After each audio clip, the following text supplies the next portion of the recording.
Olá, boa noite. O Documento Verdade foi até Cuba ver de perto as mudanças que o país atravessa. Você vai saber o que o povo espera do futuro após a reaproximação com os Estados Unidos. Vamos conhecer a rotina dos habitantes da capital Havana, as moradias fornecidas pelo governo, como funciona a iniciativa privada num país socialista e a medicina que salva vidas ao redor do mundo. Para começar, os repórteres Mauro Teleferri e Gabriel Gravina mostram um pouco do jeitinho cubano de se adaptar às dificuldades de uma economia que parou no século passado.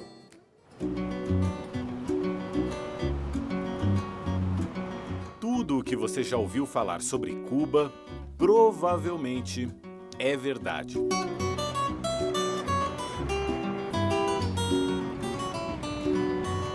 É verdade que visitar a capital Havana parece uma viagem no tempo, uma volta à primeira metade do século passado ou mesmo antes. Um museu a céu aberto, com casarões, edifícios e monumentos. Os estilos se misturam. A decadência, o desgaste e o abandono são as características em comum. É verdade que entre recursos escassos há sorrisos e simpatia de sobra. Existem amplas e arborizadas avenidas sem qualquer arranha-céu. O calor latino do verão, quase 40 graus. As filas para tomar o sorvete com preço subsidiado pelo Estado. E quando o sol vai baixando, o Malecón, a Avenida Beira-Mar, é o ponto de encontro da cidade. É verdade também que a frota de veículos, em grande parte, foi fabricada nos anos 50 do século XX e segue rodando bravamente. Muitos desses carros viraram táxis, que os cubanos compartilham como se fossem lotações. Se o destino dos passageiros coincidir, é só embarcar, até não caber mais ninguém. Manter esses possantes na ativa requer dedicação e carinho. Joel capricha no brilho. O Dodge 54 pertenceu ao avô e ao pai dele, e agora transporta turistas. O dono garante que é tudo original, inclusive o motor. Sim, original completo. Tudo? Todo. Motor, caja, todo. Tudo original. Carro clássico aqui, nos gusta muito tenerlo aqui. Seu Librado Pérez não pode dizer o mesmo em relação às peças do Chevrolet 53 conversível que a filha dele usa também para levar turistas. Vez ou outra, o aposentado tem que dar um jeitinho para o carro não parar. Um exemplo de como é que se improvisa para consertar um carro aqui em Cuba, olha o que o seu Librado fez. O motor é original, é do carro mesmo, mas algumas peças foram se desgastando. O que ele fez? O carburador, por exemplo, saiu de um outro carro, um modelo russo. Esse filtro para gasolina também saiu de um carro russo. Mas essa pecinha aqui foi improvisada pelo seu Librado, saiu de uma pia. Ele deu um jeitinho, conseguiu soldar algumas partes aqui e assim o carro está funcionando e anda pela cidade toda. Como se hace para arreglar os coches acá em Cuba? Temos que inventar peças, tirar de outros equipamentos e resolver o problema. Somos cubanos, temos muitas necessidades devido ao bloqueio. E então temos que inventar. As peças de reposição são proibidas de entrar no país, então temos que resolver. Os cubanos são assim, resolvemos os problemas diante das dificuldades. E no final, o carro funciona. Velho, mas funciona. E no final, funciona. Sim, funciona. Viejo, mas funciona. Envelhecido, mas ainda funcionando. O que vale para os veículos, vale para o país inteiro. Assim como os carros, Cuba encanta quem a olha de fora. E assim como os carros, resiste. Principalmente pela capacidade de improviso de seu povo. Esses carrões aqui dizem muito da capacidade dos cubanos de se adaptarem às dificuldades. O que poderia ser uma frota envelhecida é usada pelo seu charme para o ganha-pão de muita gente. Principalmente, olha aqui, ó, no transporte de turistas. Os turistas adoram o passeio nos carrões cubanos. Os carros que hoje levam os turistas para passear também contam um pedaço da história do país. Nos anos 50, quando os veículos foram importados dos Estados Unidos, os americanos eram aliados do ditador cubano Fulgêncio Batista. A elite cubana exportava açúcar e vivia com luxo. Companhias americanas dominavam a economia. Enquanto isso, a maioria da população pobre, desempregada e analfabeta era reprimida com violência. Como reação, guerrilheiros passaram a combater as tropas de Batista e, em 1959, o grupo comandado por Ernesto Che Guevara e pelos irmãos Raul e Fidel Castro tomou o poder. Ex-integrantes da ditadura foram fuzilados, empresas e propriedades rurais nacionalizadas.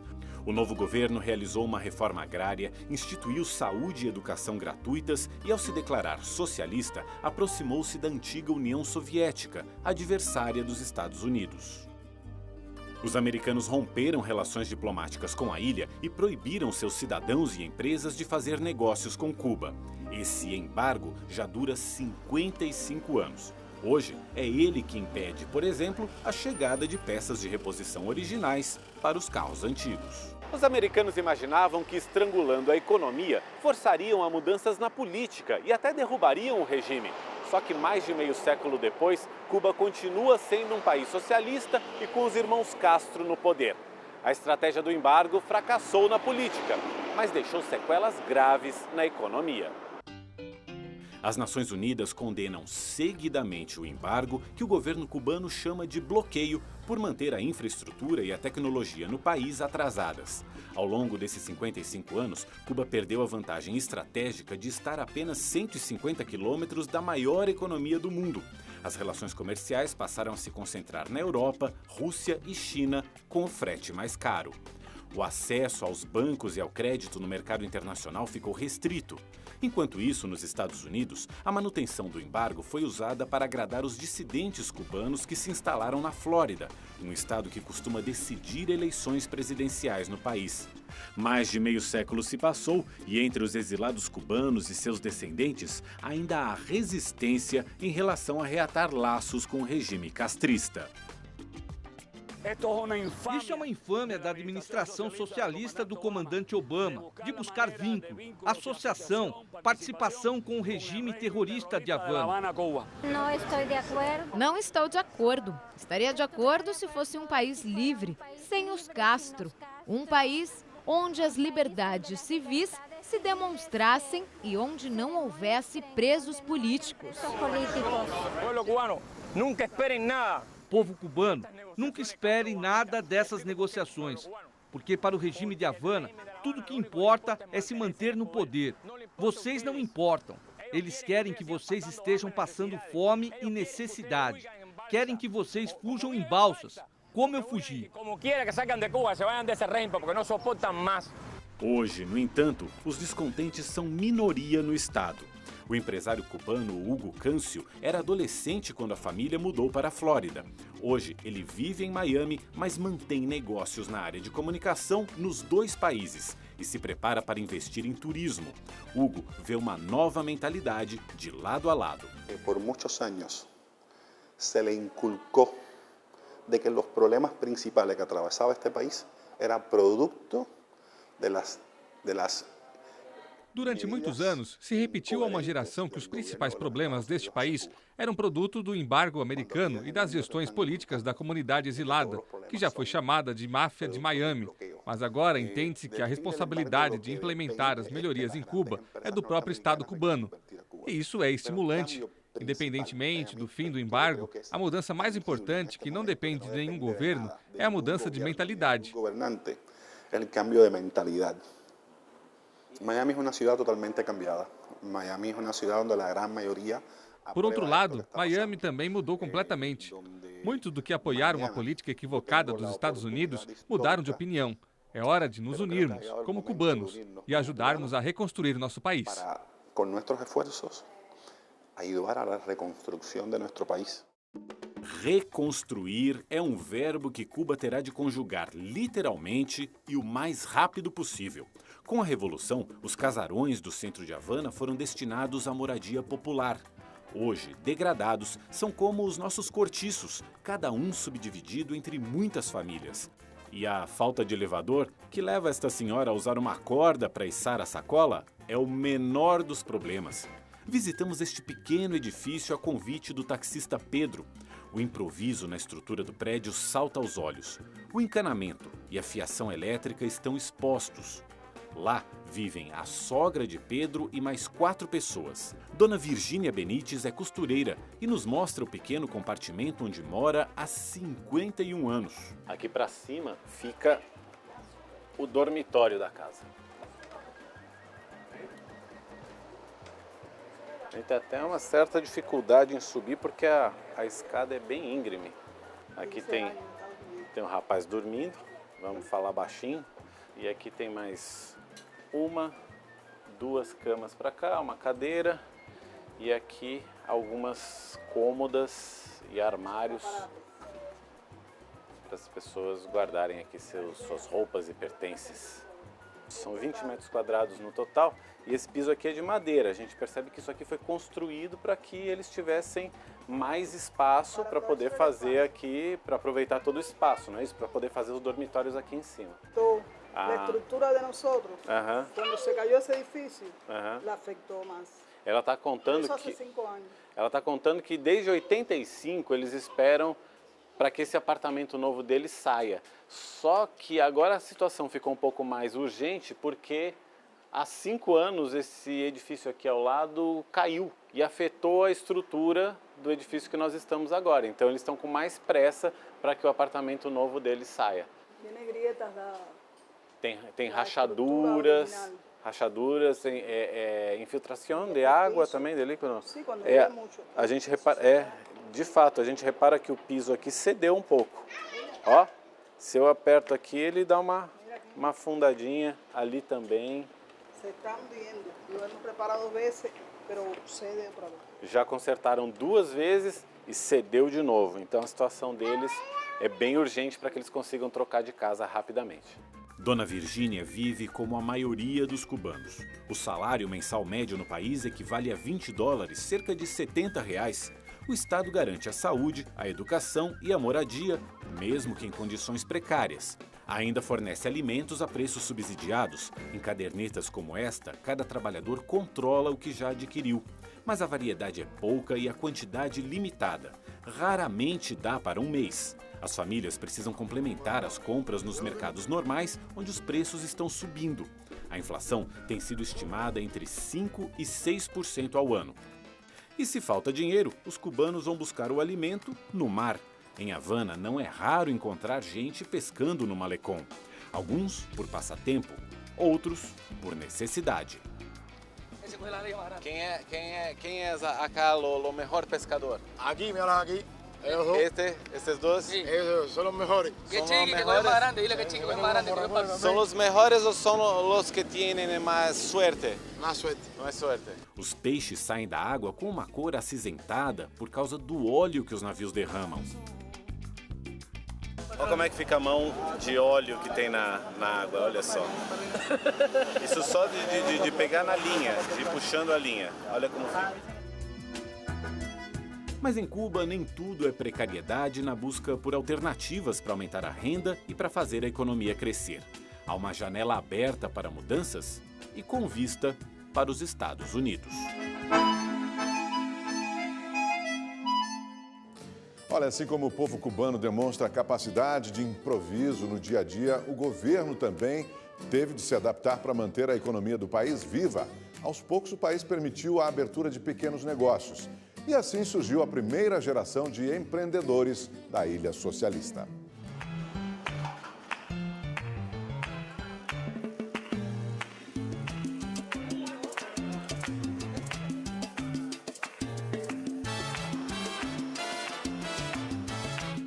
Um puxadinho, uma pequena lanchonete improvisada na garagem de casa.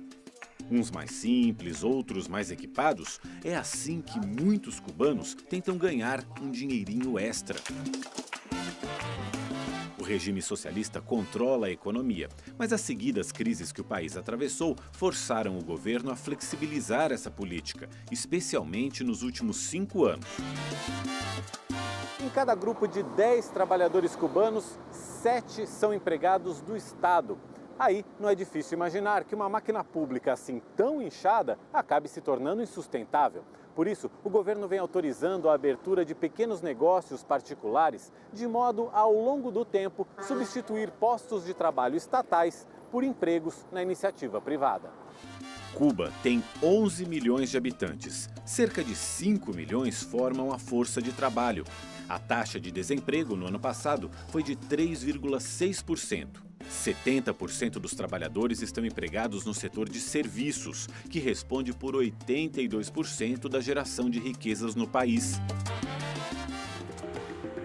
A indústria e a agricultura são pouco desenvolvidas. Mais da metade das terras cultiváveis estão abandonadas. Cuba importa 82% do alimento que consome. E para complicar, o país enfrenta neste ano a pior seca desde 1901. A ilha tem poucos rios e depende das chuvas para encher as represas. Até o final de agosto, porém, os reservatórios armazenavam apenas 1/3 da capacidade. A Defesa Civil adotou medidas de emergência. Em Consolación del Sur, município de uma região agrícola no oeste da ilha, caminhões-pipa e tratores com tanques acoplados são usados para abastecer a população. Os moradores usam garrafas para buscar a água que não chega mais às residências. Esse homem faz até 3 viagens por dia. As torneiras da casa dele estão secas há 1 mês e meio. E não chega água. De modo geral, o panorama econômico gera poucas perspectivas, especialmente entre os mais jovens. Muitos, quando podem, emigram. Esses 3 irmãos, por exemplo, se queixam de que faltam perspectivas de trabalho no país. O salário solo é demasiado, muito complicado sobreviver neste país.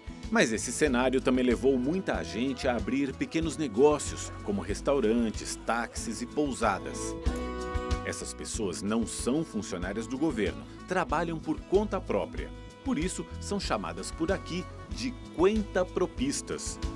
Isabel Gonzalez é uma delas. Possui 2 restaurantes, ambos neste prédio. Emprega 24 funcionários e tem lucro.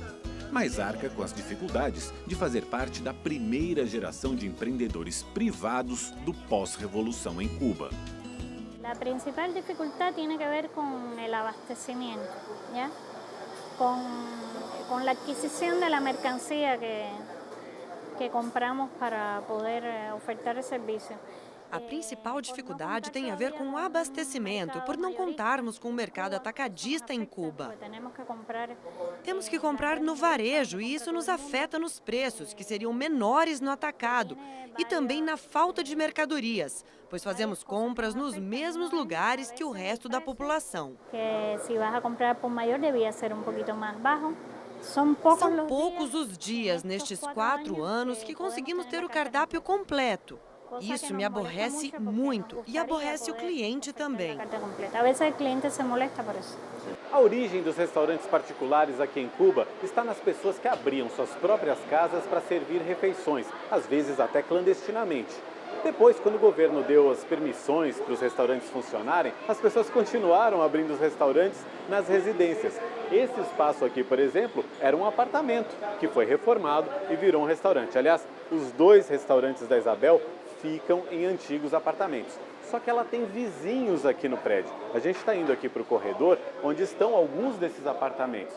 Por exemplo, aqui está um deles, o 1A, aqui também mora uma família. E o que a Isabel fez para não atrapalhar o pessoal, para não fazer barulho, não incomodar? Ela chamou todo mundo para trabalhar com ela no restaurante. Assim, os vizinhos ficam felizes, ela consegue fazer os restaurantes funcionarem e todos acabam bem. São causos da nova economia privada aqui em Cuba. Empreendedores como Isabel respondem hoje por 500 mil empregos no país. O Estado se beneficia com a arrecadação de impostos e o trabalhador com os salários. Por lei, o setor privado tem que remunerar melhor do que o público. Chega-se a pagar o triplo. A exigência também é maior. No setor privado se exige. Sí, se exige que todo esté bem, sim.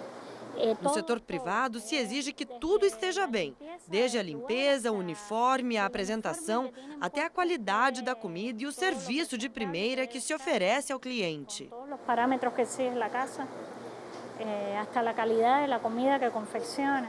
Nesse outro edifício, num bairro mais afastado do centro de Havana, nós visitamos mais uma microempresária, Dona Emília Tereza, que acena lá do alto. Ela aluga o apartamento para turistas. Vamos então conhecer um pouquinho do apartamento. O edifício é mais antigo, não tem elevador, mas são só 3 lances, dá para aguentar firme. Buenos dias. Buenos dias. Essa é a dona Emília Tereza, a proprietária do apartamento, que vai nos mostrar um pouquinho como é que é a casa. Podemos? Ok. Podemos conhecer? Todo. Esta é uma sala, sim, uma sala de estar. Sala, un sofá-cama grande donde puede dormir también un matrimonio, los niños. Pues acá tengo mi cocina con gas de la calle, con horno, mucha ventilación. Pequeno. Un frío aqui. Geladeira lá no fundo. Sempre água. Esse é o quarto. Temos um quarto azul aqui, todo decorado de azul.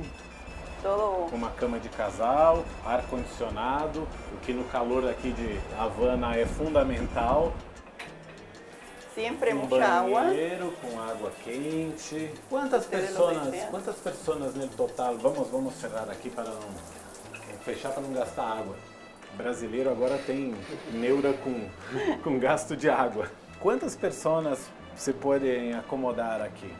Puede ser un matrimonio y 2 personas más en la sala, por exemplo, el aire natural. Por exemplo, um casal com 2 filhos conseguem se acomodar aqui. Ali tem uma varandinha, quem está sentado ali na varanda é o Tony, que é o filho da Dona Tereza e que ajuda a Dona Tereza a cuidar aqui do apartamento. A gente está num bairro um pouquinho afastado do centro de Havana, é uma região bem residencial e muito tranquila também.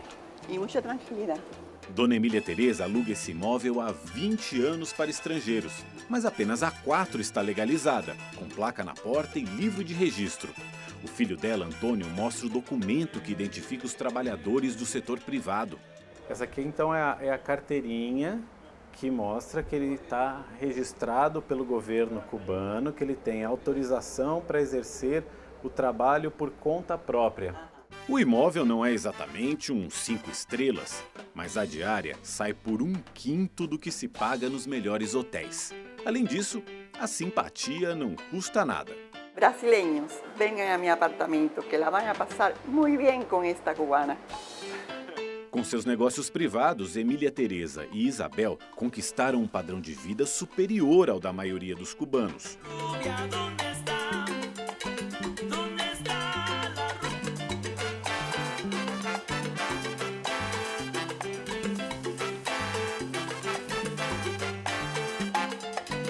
O diplomata e historiador Carlos Alzugaray concorda que as diferenças de classe já existem e devem se acentuar. Esse é um tema que está sobre o tapete, que não está resolvido. Esse é um tema que está sobre a mesa, que o governo reconhece que deve lidar. Não há uma solução fácil, mas é bom recordar que todo cidadão cubano tem uma rede de proteção social significativa em matéria de saúde, educação e serviços.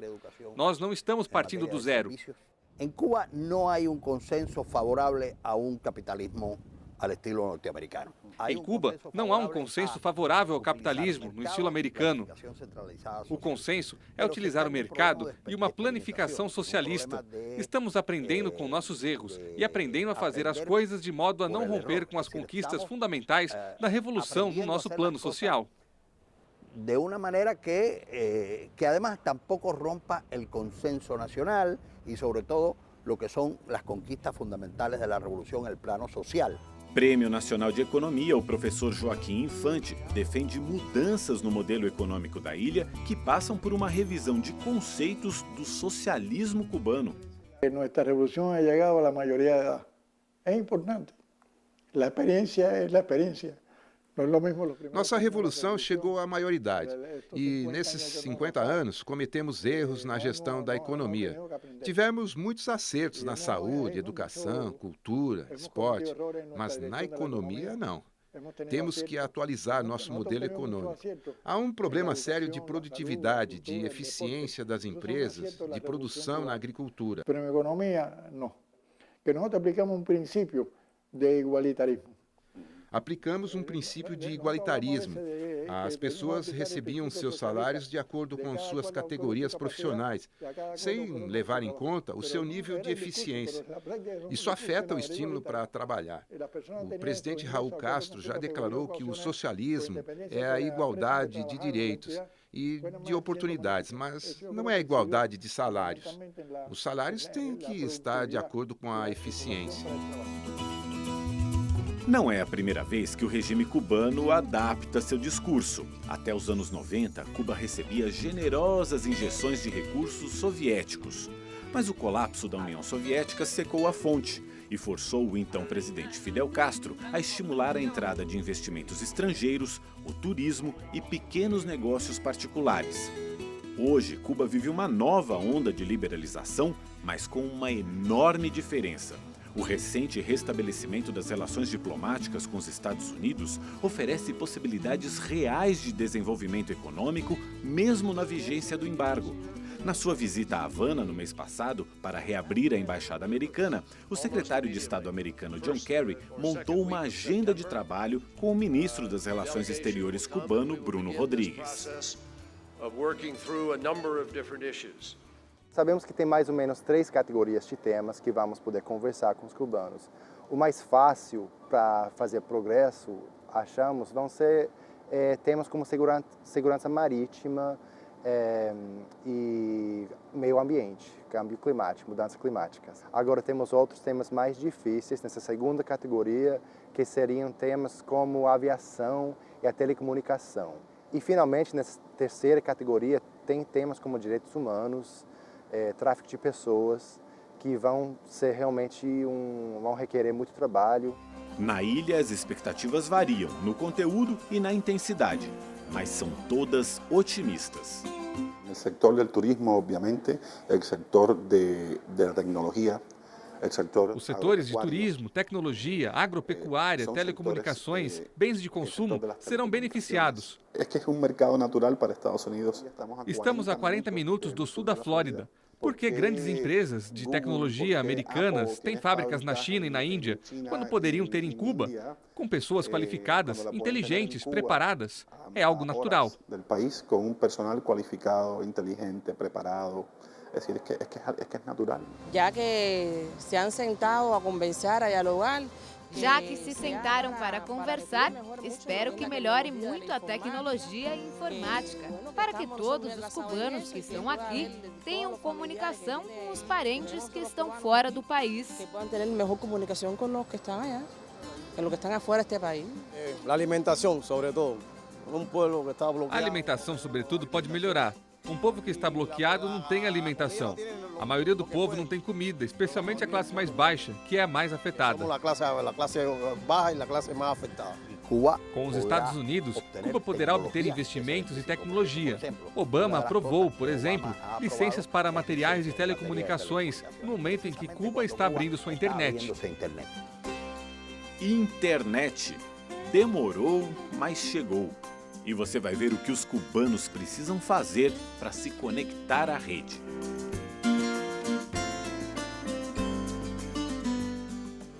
O repórter Mauro Taliaferro está aqui com a gente. Boa noite, Mauro. Boa noite, Augusto. Boa noite a todos que acompanham o Documento Verdade. Olha, Mauro, então, a internet está chegando só agora em Cuba, né? Como é que foi a sua experiência enquanto você esteve por lá para se conectar? Conta pra gente. Augusto, imagina você ficar 8 dias sem conexão de internet. Não dá, né? A gente imagina hoje, né? Pra gente que está acostumado ali no dia a dia, é maluco isso. Porque o que acontece é o seguinte, na rua, enquanto a gente está produzindo a reportagem, se eu estou aqui no Brasil, eu vou usar a internet que está no meu celular. E lá não existe a internet 4G, 3G, isso lá não existe. Então era uma loucura. O que eu fazia era usar o SMS, que não é internet, do celular do meu motorista. E aí eu me comunicava com a produtora nossa que estava trabalhando para a gente lá em Cuba. Só quando nós fomos fazer a reabertura da Embaixada Americana é que foi montada uma sala de imprensa e aí sim existia uma internet de alta qualidade. Fora isso, eu tinha internet de manhã cedinho, logo que eu acordava, E tarde da noite, quando eu ia dormir, no hotel, porque aí o hotel tem serviço de internet Wi-Fi por internet sem fio. Quer dizer, com os americanos então chegou a tecnologia, né, Mauro? Com os americanos eles deram uma caprichada. E era boa, viu? Era boa a internet. Esse serviço ali da sala de imprensa era muito boa. A gente transmitiu arquivos grandes de imagens que a gente mandou aqui para o Rede TV News. A gente transmitiu assim numa velocidade muito boa mesmo. Melhor do que em muito país da Europa onde eu já tive. Quer dizer, na rede local então tem essa diferença para os turistas e para os locais, né? Existe, mas essa diferença ela já foi maior.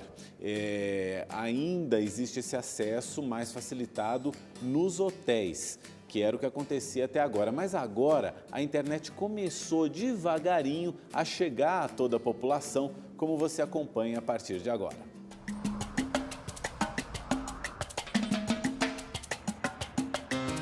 Navegar na internet, conectar-se à rede por meio de um celular, cenas tão corriqueiras em grandes cidades do mundo, mas que são a novidade do ano em Cuba.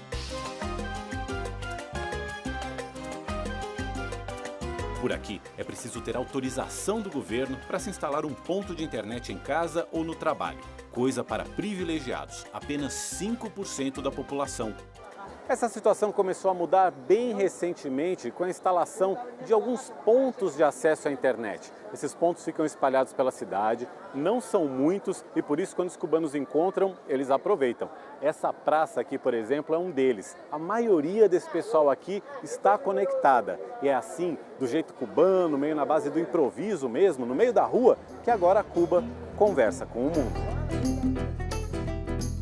E se a internet não vai até o computador vai até a internet. Elaine é estudante de física nuclear e leva o laptop para o meio da rua se precisa fazer pesquisas para a faculdade. Venho quase todos os dias. Nós, cubanos, nos acomodamos, sentamos no chão, um banco, qualquer lugar. Para acessar a internet, os cubanos compram cartões como este, que dão direito a 1 hora de navegação e custam o equivalente a $2, em torno de R$7. E só conseguem usar nos pontos públicos onde há a conexão sem fio, que de vez em quando cai. Mas nem o preço, nem a qualidade impediram que a internet se tornasse uma febre em Havana, e não só entre os mais jovens. Pela conexão sem fio, os cubanos ficaram mais perto de parentes e amigos que moram no exterior. Agora temos a possibilidade de nos comunicarmos quase que diariamente, se tivermos um dinheirinho para pagar o cartão. A internet chega a Cuba com 20 anos de atraso por motivos mais políticos do que econômicos. Ver a população em contato com notícias do mundo todo e principalmente com os cerca de 2 milhões de cubanos que vivem fora da ilha é algo ameaçador para um regime de partido único que controla os meios de comunicação e que reprime manifestações de oposição. Hoje, um dos grupos mais atuantes nas denúncias contra o governo cubano são as Damas de Branco. Elas pedem a libertação de cerca de 100 presos políticos que afirmam existir no país.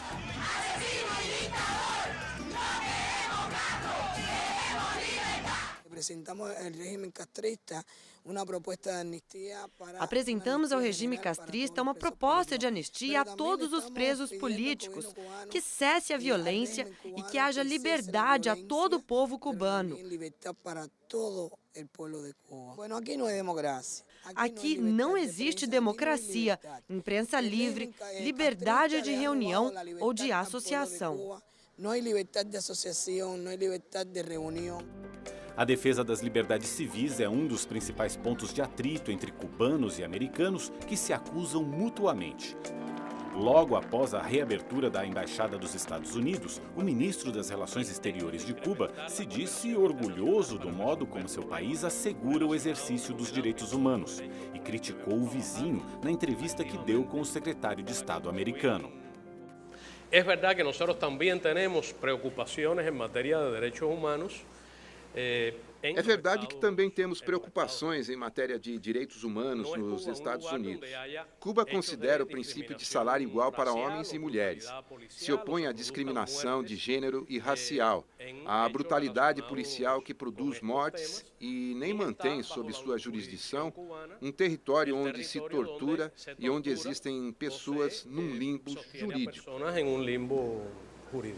Esforços para aproximar os governos americano e cubano existem desde a Revolução de 59. Entre os mais recentes estão as visitas a Cuba do ex-presidente dos Estados Unidos, Jimmy Carter, em 2011, e do Papa Bento XVI, em 2012. A Igreja Católica, por sinal, teve participação importante na retomada das relações com o envolvimento de cardeais dos dois países.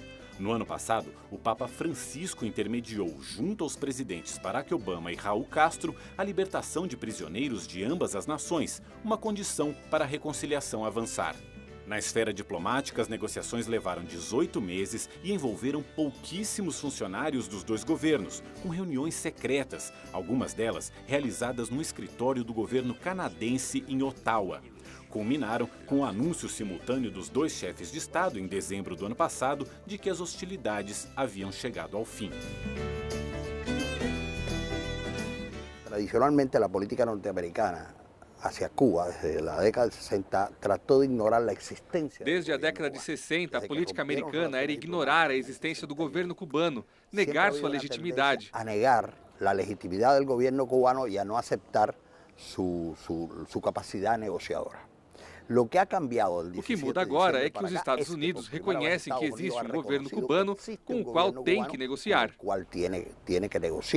Para o diplomata americano Wayne Smith, que durante 3 anos dirigiu a seção de interesses dos Estados Unidos em Cuba, a decisão de reatar as relações demorou a ser tomada. By 2014, the United States was the only country. Até 2014, os Estados Unidos eram o único país no hemisfério que não tinha relações diplomáticas e comerciais com Cuba. Éramos nós que fazíamos o papel de tolos, isolados, desatualizados, e não Cuba. So we were the ones who were made to look foolish and isolated and out of touch, not Cuba. Pesquisas de opinião pública nos dois países já revelavam o apoio da maioria dos cubanos e americanos à normalização das relações. E embora discursos e apertos de mão não cicatrizem todas as feridas abertas em meio século de atritos, os dois países encontraram agora um caminho civilizado para discutir suas diferenças.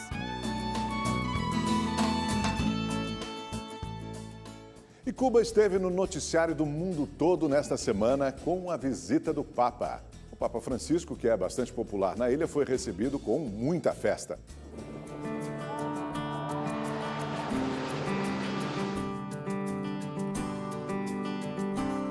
Um líder religioso e uma das figuras mais influentes no cenário político internacional. Em Cuba, o Papa Francisco foi recebido por aqueles que queriam ouvir uma palavra de fé, como essa aposentada que agradeceu a Deus pela visita do pontífice. Nós nos sentimos abençoados, disse ela. Mas Francisco também foi esperado por quem reconhece nele um dos principais articuladores da reaproximação entre os governos cubano e americano. Essa cubana que vive em Miami, por exemplo, falou da esperança de que as coisas melhorem para a população da ilha com mudanças reais que ainda não aconteceram. Pois Francisco não decepcionou ninguém.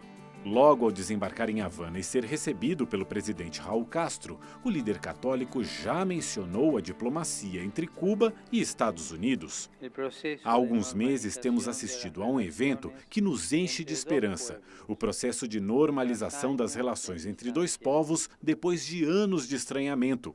É um processo, é um sinal da vitória da cultura do encontro e do diálogo, discursou o Papa.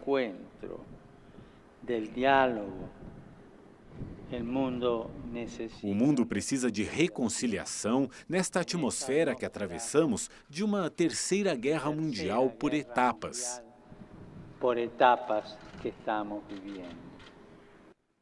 O presidente cubano agradeceu a Francisco pelo apoio dado ao diálogo com os americanos. É o primeiro passo para normalizar os laços entre dois países que têm problemas a resolver e injustiças a reparar. O embargo que provoca danos às famílias cubanas é cruel, imoral e ilegal. Ele precisa acabar.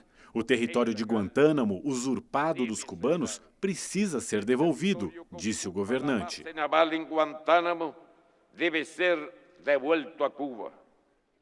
Raul Castro destacou que o governo está atualizando o modelo socioeconômico de modo a construir, nas palavras dele, um socialismo sustentável, centrado no ser humano, na família e na livre, democrática e consciente participação da sociedade, especialmente os mais jovens. Democrática, consciente e criadora de toda a sociedade, em especial de los jóvenes. Liberdade e democracia não foi exatamente o que se viu quando 3 dissidentes do regime cubano tentaram se aproximar do Papa aos gritos de liberdade na Praça da Revolução. Todos foram detidos por agentes à paisana. De acordo com o fundador da Comissão Cubana de Direitos Humanos e Reconciliação Nacional, Elizardo Sanches, pelo menos 50 dissidentes foram presos durante a estadia de Francisco em Cuba. Outros teriam sido ameaçados pela polícia e advertidos para que não saíssem de casa. Não foi sempre, aliás, que o governo cubano tolerou manifestações religiosas. A Revolução de 59 instituiu o Estado ateu e reprimiu tanto católicos como os praticantes da santeria, um conjunto de crenças e cultos que combina religiões africanas e o catolicismo, seguida pela maioria da população. O veto às religiões caiu nos anos 90 e Francisco é o 3º Papa a visitar a ilha nos últimos 17 anos. Ainda na parte política da viagem, o líder da Igreja Católica foi à casa do ex-presidente Fidel Castro. No encontro, que não estava na agenda, Francisco deu a Fidel livros sobre teologia e um CD. E ganhou um exemplar do livro Fidel e a Religião, escrito pelo brasileiro Frei Beto. Segundo a imprensa cubana, os dois conversaram sobre o compromisso com os pobres e a preservação da paz mundial. Mas o Papa também deixou mensagens pastorais às dezenas de milhares de cubanos que assistiram às missas celebradas por ele. Em Havana, com o altar posicionado diante da imagem do argentino Ernesto Che Guevara, compatriota de Francisco, o pontífice condenou a sedução do individualismo e pediu que os cristãos sirvam e protejam os mais vulneráveis. Amar ao próximo significa colocar nossos irmãos e irmãs no centro de tudo. Servir não é uma atitude ideológica. Não servimos ideias, servimos pessoas. Já que não se sirve a ideias, sino que se sirve a pessoas. Em Holguín, 3ª maior cidade do país, o Papa afirmou que reconhece os sacrifícios e esforços da Igreja em Cuba, onde apenas 10% da população se declaram católicos, metade dos padres é estrangeira, faltam templos e os trabalhos sociais dependem de recursos enviados do exterior. Habitantes de Guantánamo, presentes na missa, pediram a intervenção de Francisco para que os Estados Unidos devolvam a base naval da região. Do alto da colina Loma de la Cruz, o líder católico abençoou a cidade e a população de Holguín. Sobre toda esta cidade. Um coro infantil saudou o Papa e ele elogiou a atuação das crianças.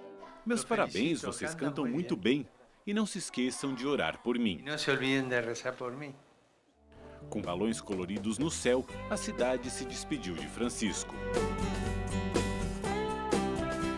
Em Santiago de Cuba, o Papa cumpriu a última etapa da visita de 4 dias. No Santuário de Nossa Senhora da Caridade do Cobre, padroeira do país, Francisco depositou flores junto à imagem da Virgem.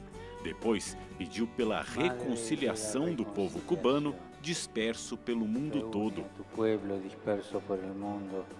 Palavras que ganham significado especial ditas horas antes de o Papa viajar para os Estados Unidos. Lá estão 2 milhões de cubanos, muitos deles dissidentes. E o que pensam os cubanos que vivem por aqui? O Documento Verdade reuniu 3 gerações de imigrantes em São Paulo para contar como eles se adaptaram ao Brasil e o que esperam do futuro da ilha. E tudo ao som de clássicos da música cubana.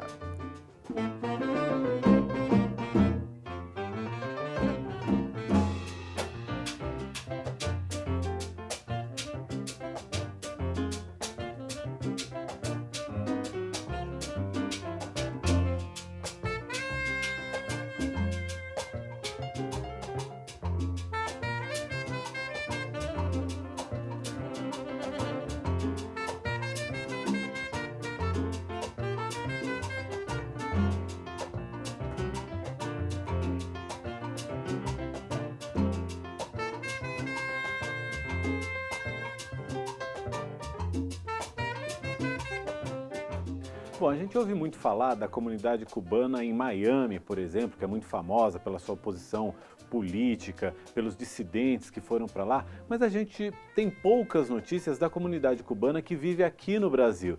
E aí a gente resolveu juntar esse pessoal aqui para a gente conversar um pouquinho sobre como é que vivem os cubanos.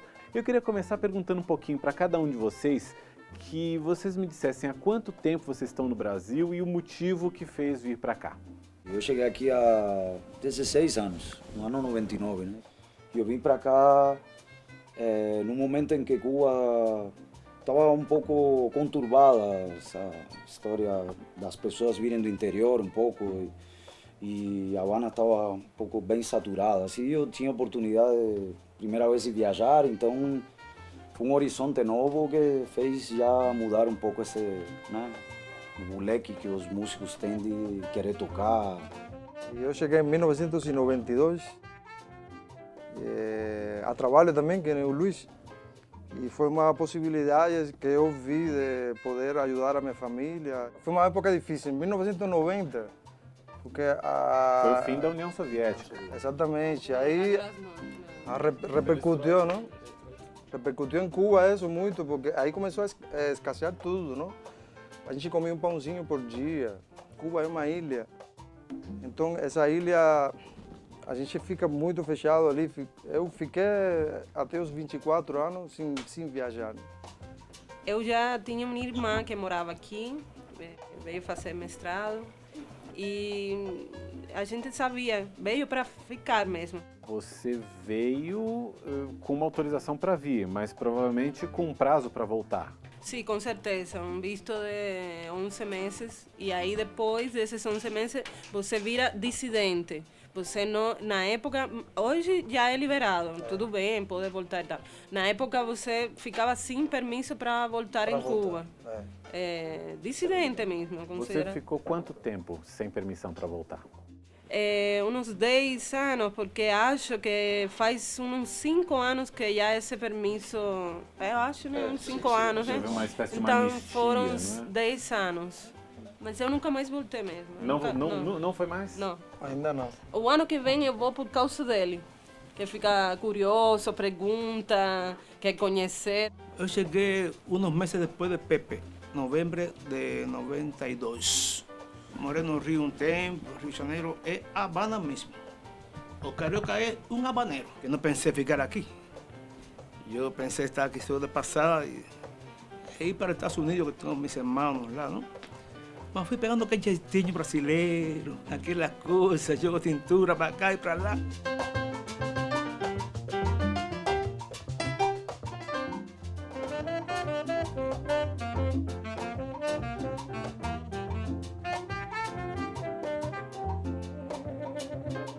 Você saiu de Cuba agora, no ano passado.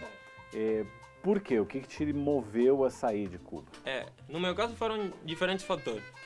Econômico, em Cuba não está bem, não está melhor, está menos pior que nos anos 90. Eu acho que está um pouco menos pior que os anos 90, mas tem muita carência. Agora, eu estive em Cuba há uma semana atrás e eu vi mais carência social que carência econômica. Então, a pessoa não tem o que falar, a pessoa virou uma guerra entre cubanos, entendeu? Dentro de Cuba. Por a mesma coisa, que é sair do país. Minha geração que queria era sair do país, minha geração não quer fazer, não quer construir nenhuma coisa em Cuba. Só quer sair e experimentar. Porque não vê futuro dentro. No meu caso foi isso, eu saí porque não via futuro. A coisa que eu queria fazer com a música, aprender outras linguagens, conhecer lugares como São Paulo, como Estados Unidos, como Europa, onde musicalmente vamos apontar, eu não conseguia fazer isso desde Cuba. E você foi autorizado a sair? Como é que... Eu saí como turista. Agora o cubano consegue sair, teoricamente. Na prática, você vê isso muito difícil, porque ninguém ganha um salário de $1.000 para pagar um passagem por Copa Ellen. É impossível. Como é que foi? Em papel. Como é que você fez? Eu era músico, músico, esportista. Conseguem ganhar um dinheiro guardando muito sacrificado, muito tempo. Eu tenho família nos Estados Unidos, eles me ajudaram. Mas meu plano era chegar, ficar uns 5 anos no Brasil e ir para os Estados Unidos. Cuba é sempre um grande dilema. Os cubanos sempre amamos Cuba, y odiamos. Nuestro espíritu crítico en relación a lo que acontece o que va a acontecer es siempre una especie de una balança. Estamos sempre nessa balança. O que esse momento de Cuba representa para quem vê de longe?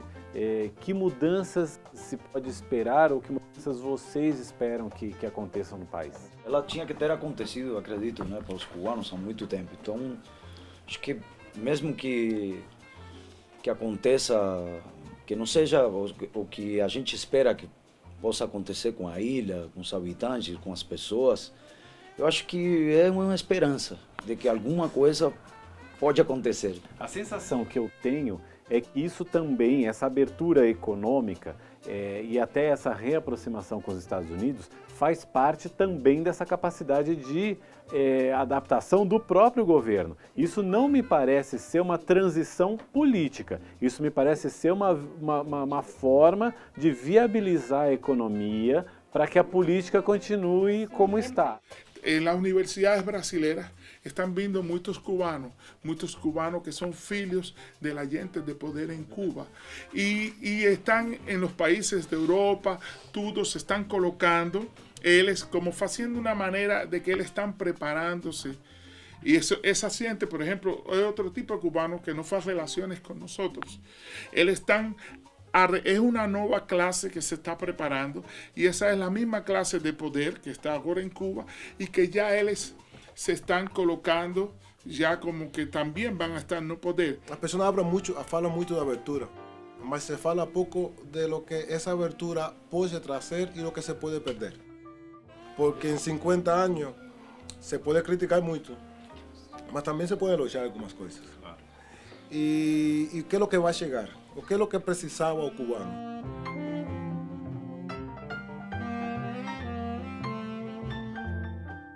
Eu acho que ela vai sobreviver a todo isso, vai ser uma ilha que vai continuar aí, vai ter coisas maravilhosas. Se eu definiria o que é o cubano, o que é Cuba, eu definiria uma palavra, não? Sonho. Todos têm um sonho, não? Em Cuba, não?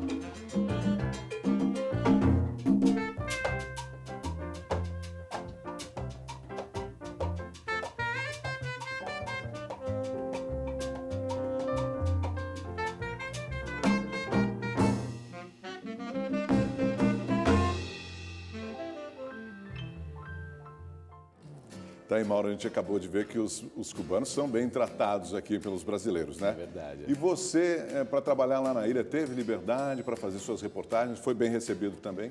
Augusto, a gente foi muito bem recebido, com todas as pessoas assim que nós tivemos contato, sejam os entrevistados, as pessoas na rua que nós procuramos para entrevistar, todo mundo tratou a gente muito bem, eles gostam muito dos brasileiros. Eles acompanham as nossas novelas, eles conhecem a nossa música, então legal.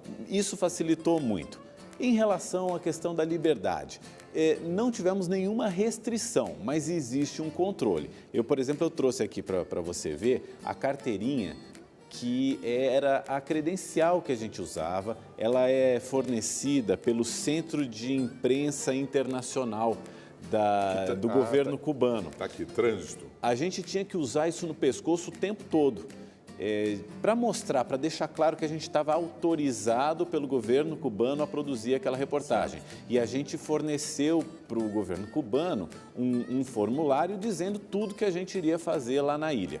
Mesmo assim, quando a gente foi gravar, por exemplo, em Mariel, a gente foi abordado 2 vezes. A gente foi abordado na estrada por um segurança, a gente parou para fazer umas imagens, e depois na cidade, um funcionário da Câmara Municipal nos levou até o Partido Comunista, a sede local do Partido Comunista. Aí eu fui conversar com a encarregada de imprensa do Partido Comunista, que queria saber o que a gente estava fazendo ali em Mariel. Aí já teve um cuidado mais especial, né, Maurinho? Tem que explicar, contar o que é a matéria, aquilo que a gente estava abordando, mas aí correu tudo bem. Ela falou, se é nessa linha, tudo bem, pode seguir em frente, e a gente seguiu sem ninguém mais incomodar.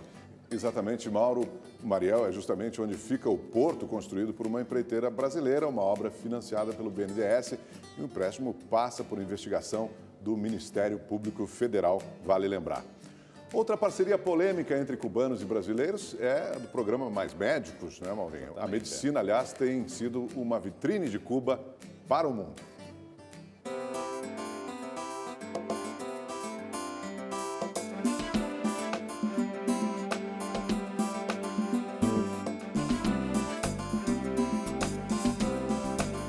A arte, o esporte e a ciência foram os passaportes dos cubanos para rodarem o mundo após a Revolução.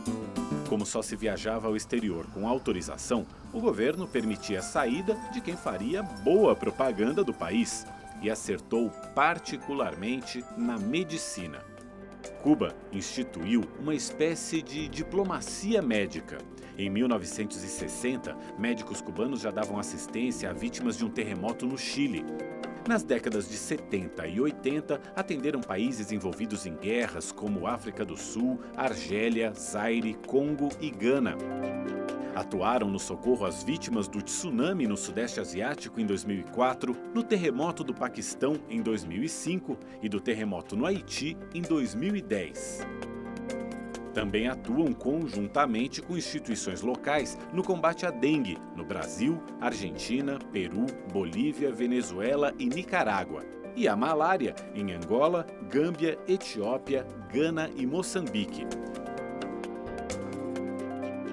Cuba também é o país que mantém o maior número de profissionais da saúde no combate à epidemia de ebola na Libéria, Guiné e Serra Leoa. A ilha também recebe pacientes, como os quase 20 mil ucranianos que chegaram a Cuba na década de 90, pouco depois do desastre nuclear de Chernobyl. Perto de Havana, o Hospital Tarará tratou nos últimos 20 anos desde problemas como queda de cabelo até casos graves de câncer. Já o Instituto de Medicina Tropical Pedro Cury, o IPK, é referência na pesquisa e tratamento para doenças como cólera, mal de Chagas, dengue, esquistossomose, sífilis, malária, AIDS, meningite, poliomielite, hepatite B e pneumonia. Profissionais de outros países também vão ao IPK para aprender, como estes estudantes de 40 nacionalidades que participaram de um curso sobre dengue. Atualmente, mais de 50 mil médicos cubanos trabalham em 66 países. No Brasil, há 11.400 desses profissionais que começaram a chegar em 2013 pelo programa Mais Médicos do governo federal. Alguns médicos cubanos que estão no Brasil mantêm contato aqui com o Instituto. E quando surgem casos mais difíceis, mais complexos, eles enviam informações e fotografias por e-mail para cá e discutem com os colegas possibilidades de tratamento para os pacientes brasileiros. O diretor do Instituto, Jorge Pérez, afirma que recebe boas avaliações sobre a atuação dos médicos no Brasil. O Brasil é uma potência. Nós não mandamos médicos aos centros de excelência do Brasil. Mandamos para onde as pessoas não têm cobertura e onde há poucos recursos. Nossos médicos são treinados para fazer diagnósticos onde existam poucos recursos e para tratar infecções e enfermidades. Como parte do salário dos médicos cubanos que atuam no Brasil vai para o governo de Cuba, a oposição brasileira e o Ministério Público Federal questionam a legalidade do convênio entre os dois países. Outro negócio entre cubanos e brasileiros que provocou protestos foi a construção do Porto de Mariel, a cerca de 40 quilômetros de Havana. A empreiteira Odebrecht obteve financiamento do BNDES para executar a obra. Os empréstimos concedidos pelo BNDES à empreiteira para a construção do Porto de Mariel totalizaram 682 milhões de dólares, em condições bastante vantajosas, tanto de juros quanto de prazo de pagamento. Investimentos em Cuba são considerados de alto risco pelo mercado financeiro e, por isso, exigiriam taxas de juros mais altas. A construção do porto, que se destina a navios de grande porte, foi considerada pelo presidente Raul Castro como a obra mais complexa realizada no país, que incluiu a abertura de rodovias. As primeiras operações do porto aconteceram em janeiro do ano passado. No dia em que visitamos a região, não havia movimentação de navios, mas registramos caminhões transportando contêineres nas vias de acesso. O porto foi projetado para atender a demanda de negócios que um eventual fim do embargo americano possa gerar, tanto que a região onde ele se localiza ganhou o status de Zona Especial de Desenvolvimento. No ano passado, o governo cubano editou uma lei que oferece uma série de isenções fiscais a grupos estrangeiros que queiram instalar empresas aqui no país. E aqui, na região do Porto de Mariel, as vantagens são ainda maiores. Aqui existe a possibilidade de grupos internacionais montarem empresas com capital 100% estrangeiro. Com ou sem embargo, porém, o setor que mais deve crescer em Cuba no curto prazo é o turismo. O país sempre atraiu estrangeiros. Atualmente, o Canadá lidera em número de visitantes. No ano passado, 1.100.000 turistas canadenses estiveram em Cuba, seguidos pelos alemães, ingleses, italianos e franceses. Agora, Cuba aposta na queda das restrições de viagem para os turistas americanos. Em 2014, eles foram os sextos colocados com 91.000 viajantes, mas esse número tende a crescer muito. A ilha tem boa estrutura de hotéis, pousadas, bares e restaurantes. Não faltam atrações nas cidades, sem falar no azul do Mar do Caribe. Mas é aquela atmosfera de volta ao passado o que mais atrai a curiosidade dos visitantes.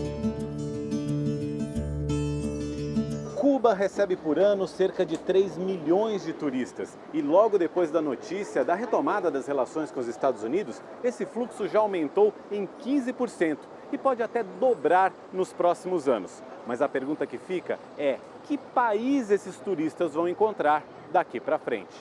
Eu espero que a professora espanhola diz que espera que os cubanos mantenham a identidade. É muito agradável andar pelas ruas e encontrar música, gente contente. Espero que eles possam trabalhar muito e crescer, mas sem perder a essência. Esse casal europeu decidiu visitar Cuba agora, porque seria a última chance de conhecer o país do jeito que está. Acho que em 2 anos poderá haver cafeterias e turistas americanos como se fosse o Havaí, ele diz. E completa. Por um lado, é uma oportunidade para melhorar a vida das pessoas. Por outro lado, é um risco. Eu acho que eles têm que manter a essência realmente do povo cubano, que é essa cordialidade, apesar de todas as dificuldades. A Cuba que eu quero ver e a Cuba que eu creio que a maioria dos cubanos querem ver. A Cuba que eu quero ver é que a maioria dos cubanos quer. É uma Cuba socialista, que mantenha todos os programas sociais, que se aperfeiçoa e se importa com os interesses de seu povo. De seu pueblo, de sua gente, por encima de todo. Não é uma Cuba capitalista. Não é uma Cuba capitalista. Não espero ver 200 lanchonetes americanas espalhadas pela ilha. Tomara que isso não aconteça. Manter educação e serviços médicos gratuitos, os investimentos na cultura. A identidade do povo cubano não está à venda. A identidade de nós, os cubanos, nossa identidade nacional não está à venda. Não há consenso sobre a profundidade das transformações políticas, econômicas e sociais pelas quais Cuba passará. É certo que elas já começaram e seguirão por muito tempo. Hoje, a cada pôr do sol, Cuba já está um pouquinho diferente do que era ao amanhecer.